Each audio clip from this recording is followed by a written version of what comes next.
Track 20. Practice test. You will hear a number of different recordings and you will have to answer questions on what you hear. There will be time for you to read the instructions and questions, and you will have a chance to check your work. All the recordings will be played once only. The test is in 4 sections. At the end of the test, you will be given 10 minutes to transfer your answers to an answer sheet. Now turn to section 1.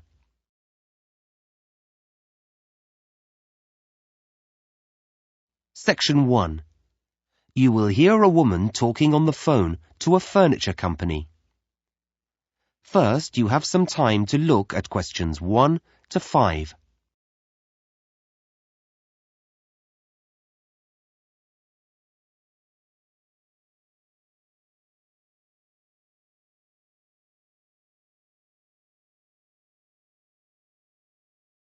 You will see that there is an example that has been done for you. On this occasion only, the conversation relating to this will be played first.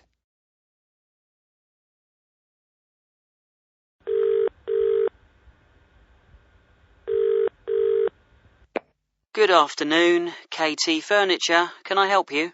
Oh, hello. Yes, I'm setting up a new office and I don't have internet access yet, but I'd like to place an order for some furniture. That's fine. You can do it over the phone and I can fill in the form for you this end. Oh, great. Thanks. I just need to take a few customer details first, if that's okay. Yes, fine.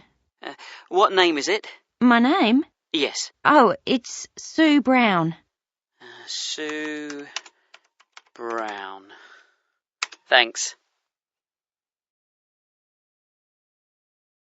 The woman's name is Sue Brown, so Sue Brown has been written in the space. Now we shall begin. You should answer the questions as you listen, because you will not hear the recording a second time. Listen carefully and answer questions 1 to 5.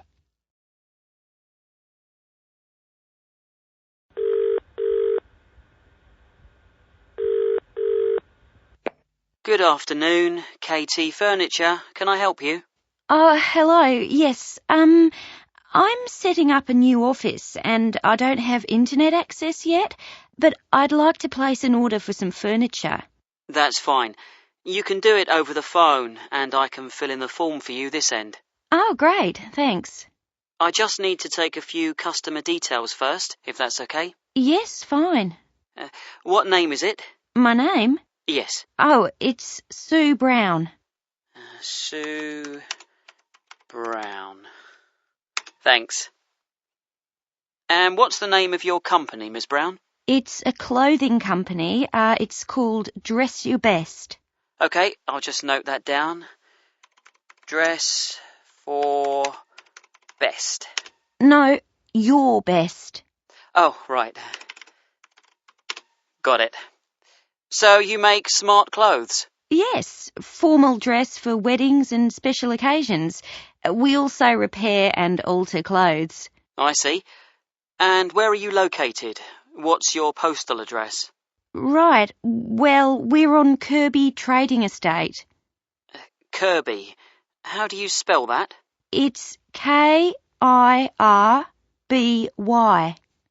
Oh, I know that area. It's New Hampton Road, isn't it? Yes, that's right. Number 210 in South Down. Okay. And can I have a contact number for our delivery man? Sure. It's probably best if I give you my mobile number. Okay. The number's 09356 788 545. Okay. 778. No, 788 545. Oh. Okay, that's great. Now, just a couple more questions before I take your order. Fine. We have 2 delivery dates this month, and you should be able to have either. When are they? Well, there's one on the 16th of the month, but there's a charge of $40 for that one. Oh, that's a lot. Or there's option 2, which is the end of the month. I'll have to confirm the date later, and that's a free delivery. I'll take option 2, thanks. I don't want to pay a charge. Okay, I'll note down no charge.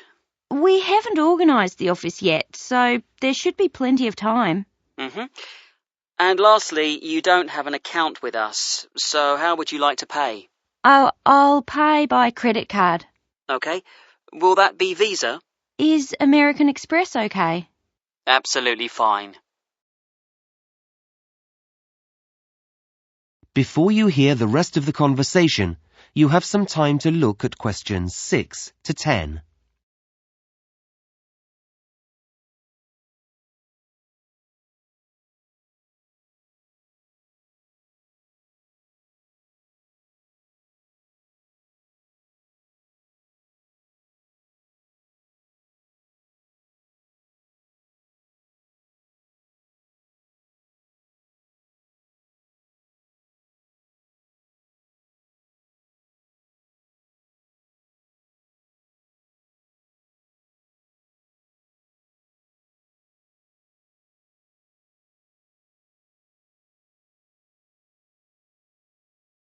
Now listen and answer questions 6 to 10. So, what would you like to order? Well, I've been looking in your catalogue and you have some office chairs that look very comfortable for our type of work. Is there an item code? Yes, it's ASP 23. Okay, those chairs come in pink, white and black. Yes, the pink looks nice, but I think the darker colour's better for us. You can see light materials on it more easily. That's true. We'll have 5 of those, I think. Okay, I've got that. Anything else? Do you have any striped mats? I'm sorry, not at the moment. They're out of stock. We should have some in next month. Never mind. I'd also like 2 of your glass desks. They're lovely, aren't they? Yes. You seem to have 2 sizes? Basically, large or small. I think the code for the small ones is... I think we'll have the large ones. The code here is TG586. Okay. So, that's 2 glass desks. Any lamps for those? No, we have to get special lamps for our work. Oh, I see. Do you have another supplier for those? Yes. We do need some furniture for our customers, though. Okay, for a waiting area or something? Well, we have to discuss the work with them, so we need a nice sofa. Something soft and... I thought leather. Ah, yes, a good choice. There's a 3-seater here, DFD 44. That seems to be in red, cream or chocolate brown. Yes, it does come in yellow as well. Yellow? I'd thought of red, but that sounds lively. Yes, I'll have that colour. I think brown's a bit too dull and cream shows the dirt too much. Yeah, you're right. Anything else? A coffee table, perhaps? Yes, I think so. Maybe TX22, the silver one? A very good choice. Well, that's it, I think. Okay, I'll just add that up for you, and then take your credit card details. That is the end of section 1. You now have half a minute to check your answers.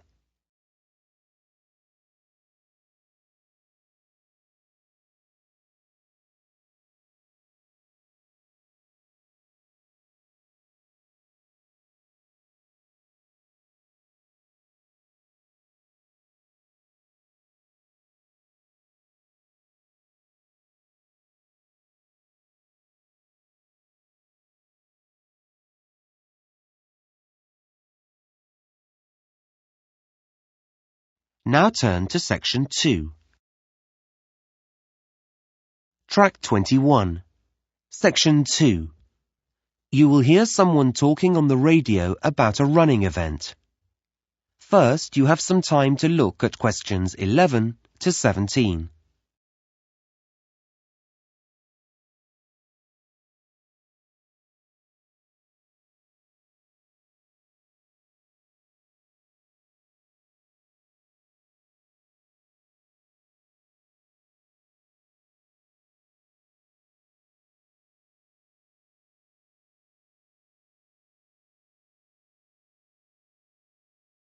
Now listen carefully and answer questions 11 to 17. Now, we're grateful to Fred McKinnon for coming into the studio today to give everyone a few tips about the city marathon that's taking place next Saturday. Thanks, Shweta. Yes, we're all very excited about the big event. Let me just remind listeners that a marathon is a 26-mile or 42-kilometre race, and this year we have 12,000 runners taking part. So, if you're thinking of going out to support the runners, and I know that many of you are, here are some tips to help make your day more enjoyable. First of all, be certain to plan your day. Don't leave everything to the last minute. Many roads are going to be closed. We don't have exact times for these closures yet, but my big advice to you is don't rely on your car to get you anywhere. In fact, the best way to get around the town will be on foot. You may choose to cycle, but you still won't be able to go on roads near the runner's route. Now, we did a broadcast last week in which we told all our runners to wear the right kind of shoes, and I'm going to tell you to put on sensible clothes. A lot of visitors will be coming to the city. You may be hunting for someone in the race that you want to support. The weather may be hot or it may be wet, which leads me on to another thing. Make sure you look at the forecast on Friday night. If it's going to rain, take an umbrella. And if it's going to be hot, take some drinks.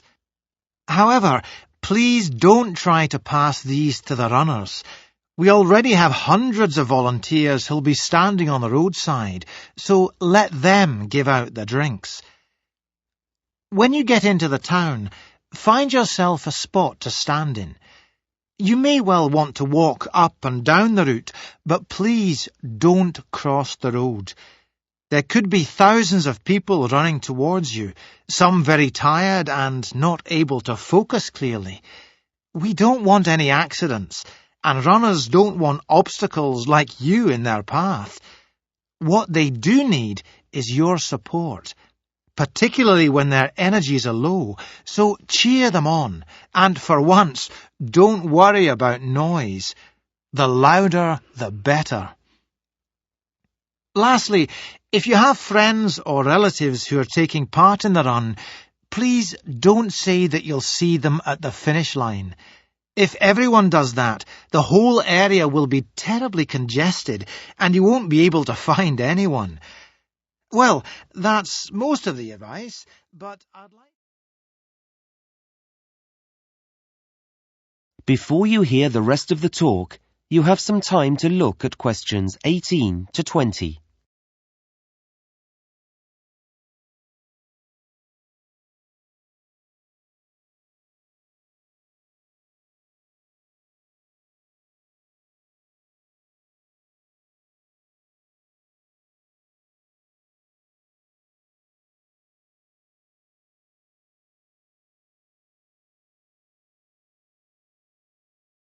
Now listen and answer questions 18 to 20. Now, I mentioned transport earlier, and I've just got a few more bits of information about travel on the day. As I said before, roads in the town centre will be closed, but if you need to be picked up at your home, then you could take a taxi some of the way. Unlike the trams and trains, however, they'll be held up on the roads, so passengers shouldn't expect them to be as punctual as they normally are. Don't be put off by this, though. There'll be extra drivers working that day, and you'll get one eventually. If you're meeting up with friends and want to be around when the runners set off, that's 9 a.m., by the way, whatever end of the city you're coming from, I'd say use the trams. They still have routes that cross roads, and this will inevitably lead to some problems, but they're likely to have more reliable timetables than buses at this time of day. And, as you know, unlike taxis, they can carry plenty of passengers. Lastly, the buses. Quite a number of bus routes will be altered slightly, and it's already been decided that some will be closed. There won't be fewer drivers, but they will be operating on different routes, and some will have longer breaks than they normally do. We'll be including a full list of all the bus routes and numbers, and where they'll be going, in this week's local paper, so look out for that. Well, that's it from me. Back to you, Shweta. Thanks very much, Fred. That is the end of section 2. You now have half a minute to check your answers.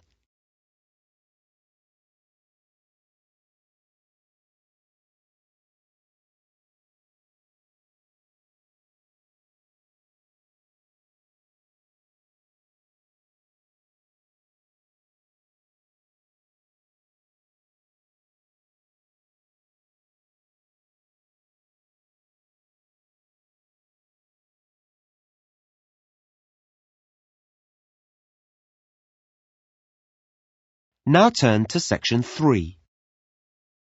Track 22. Section 3. You will hear a tutor and a student discussing a seminar. First, you have some time to look at questions 21 to 26.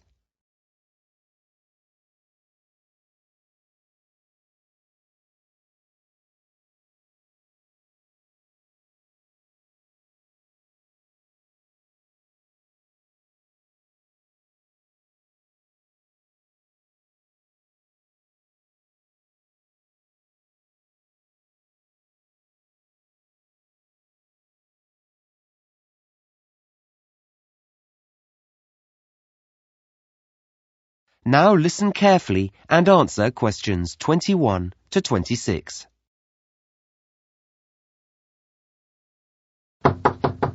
Come in. Hi. Oh, hello, Ahmed. How are you? Fine, thanks. Have a seat. So, how do you think the seminar went last week? Oh, well, I enjoyed it, yes, though I'm not sure I really followed parts of the discussion that took place. You know, about the theory and all that. Well, we can talk about that later, but were you comfortable in a group? Oh, it's better, I think, than working on your own, though you're comparing yourself all the time with the other students there. Okay. Well, let's talk about how you did and look at some strategies to help you in the future. That would be great. Now, one of the things that students often overlook when they go to seminars is that you do need to prepare for them. You can't rely on other people. I know, and I did look at the results of the experiments we did in class and write them up beforehand, as you said. Yes, and that was good. It made it easier to analyze them. But you have to do some background reading as well. Did you get the list of articles I sent round? I've started to read them. Okay, well, you'll know that for next time. Yes, sure.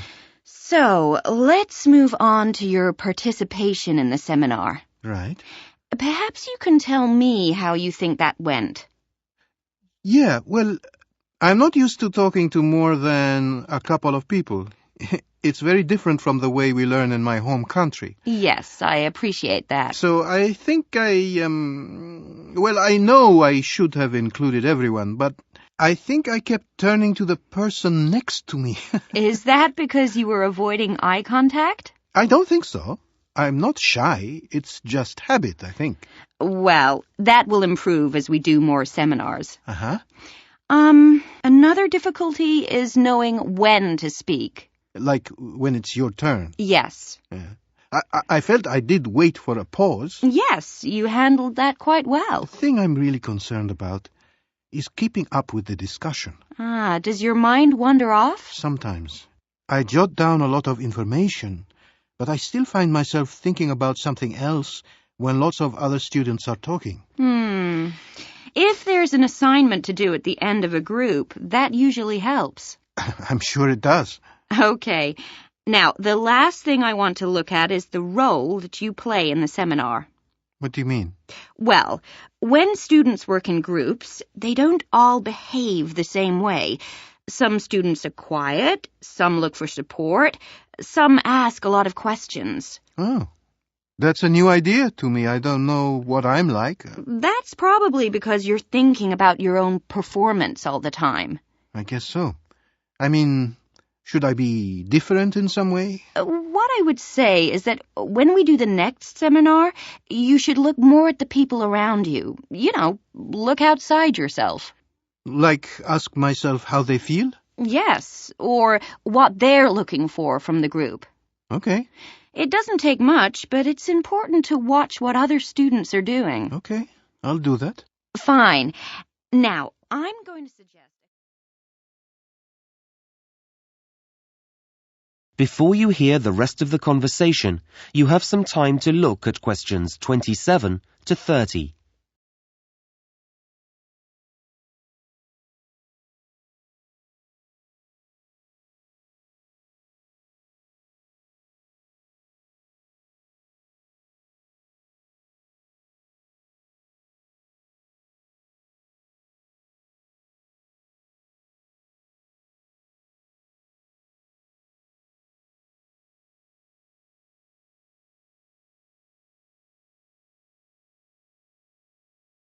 Now listen and answer questions 27 to 30. Now, I'm going to suggest a couple of strategies for next week's seminar. Okay, that's great. I need to participate more. Well, it's not a question of saying more, but we need everyone to feel comfortable about giving their views. Then the discussion is better. Yes. So, you're a confident person. Should I make sure I'm near someone who's quiet? You can do, but it's more about how well you pay attention to other students. Okay, so I need to be attentive. Yes, and then encourage someone else to say more by saying, "What did you mean when you said," or "What do you think about the idea that..." That way I'm talking. Yes, but you'll find that other people will talk too. You'll all start to get really involved. Right. They're good suggestions. The other thing that can really help is the way you take notes. Yeah, I know I write down everything, but I should be stricter with myself. Well, you actually need to think a few days ahead. Really? Yes. What's the topic? And what's the best way of making notes? I see. So I have a strategy when I walk in the room. Exactly. Then when you read through them later, they'll make sense, and you won't have to write them out again. I always have to do that.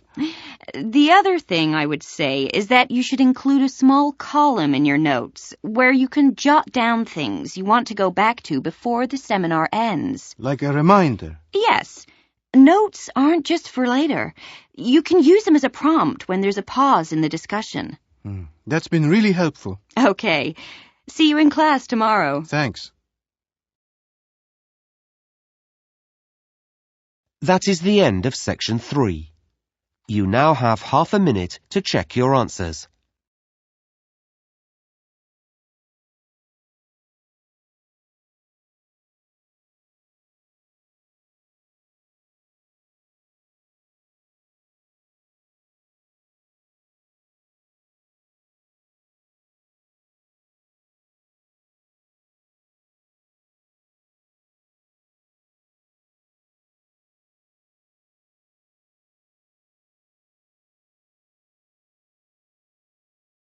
Now turn to section 4.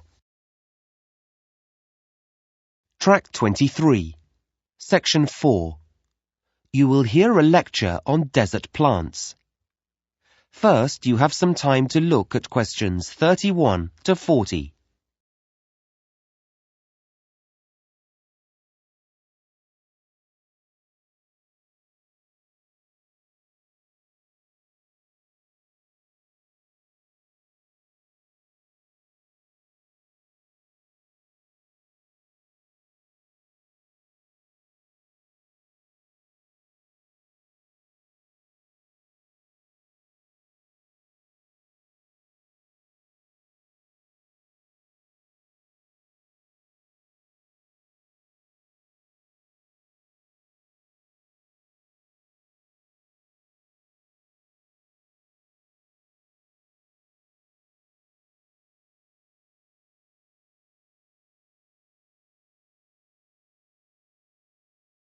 Now listen carefully and answer questions 31 to 40.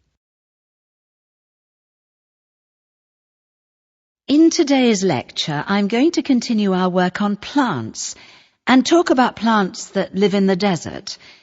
Now, just a bit of background information first. As you know, about a third of the world is covered in desert, and the sort of area they're found in is important. Deserts are usually created because the area of land where they lie is located in something that's called a rain shadow. Now, this is a region that's beneath a mountain range, and what happens is that the wind blows over the mountains towards the area, but as it does so, the air loses its moisture and becomes very dry. Because of this downwind location, rainfall often totals just a few inches a year, or in some regions, there's absolutely none. And you can imagine the effect of this.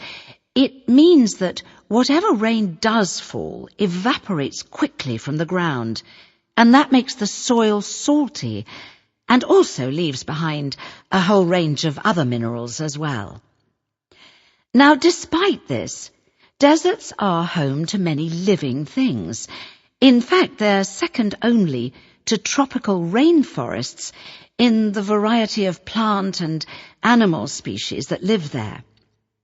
So, how do plants grow in a place that's so dry? Well, they're specially adapted to do this. In fact, many of the fascinating features of desert plants are adaptations. These are traits that help the plant survive in its harsh environment. And desert plants have two main adaptations. The first is that they have an ability to collect water and to store it.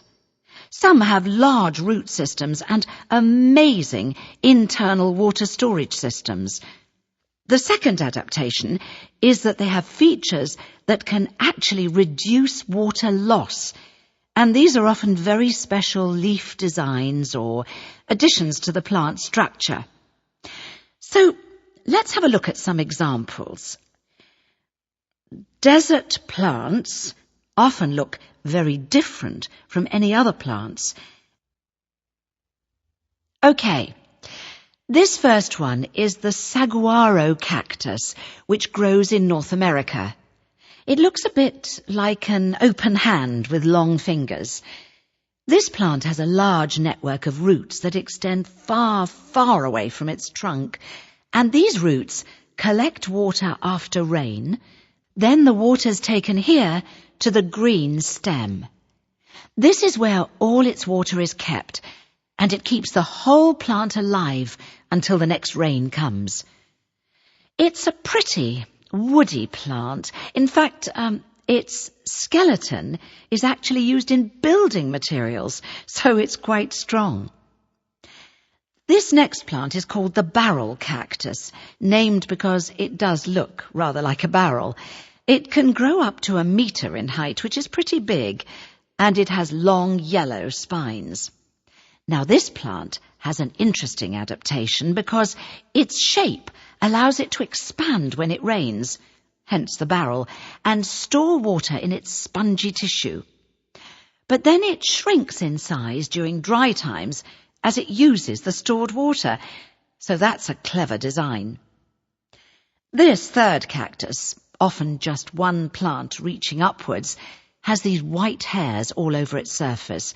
It's called the old man cactus because of the white hairs, and these help the plant reflect the hot desert sun.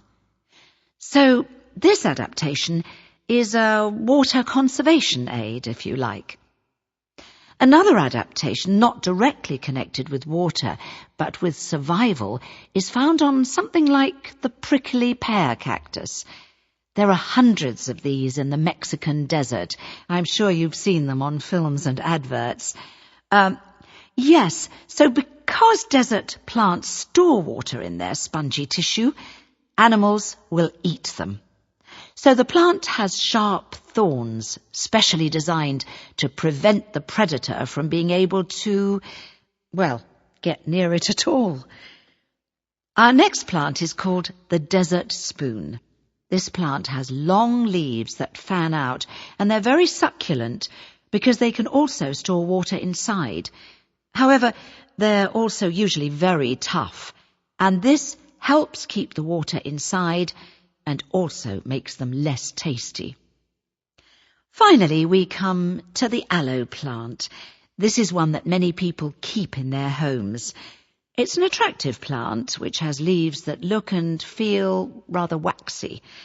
This surface behaves in a similar way to a plastic wrapper and helps the plant to hold the water in. It's a wonder plant, this one. Its juice has been used as a medicine for centuries, and even today you can find it in products on the pharmacist's shelves or in creams and lotions. OK, well, we're going to take a closer look. That is the end of section 4. You now have half a minute to check your answers.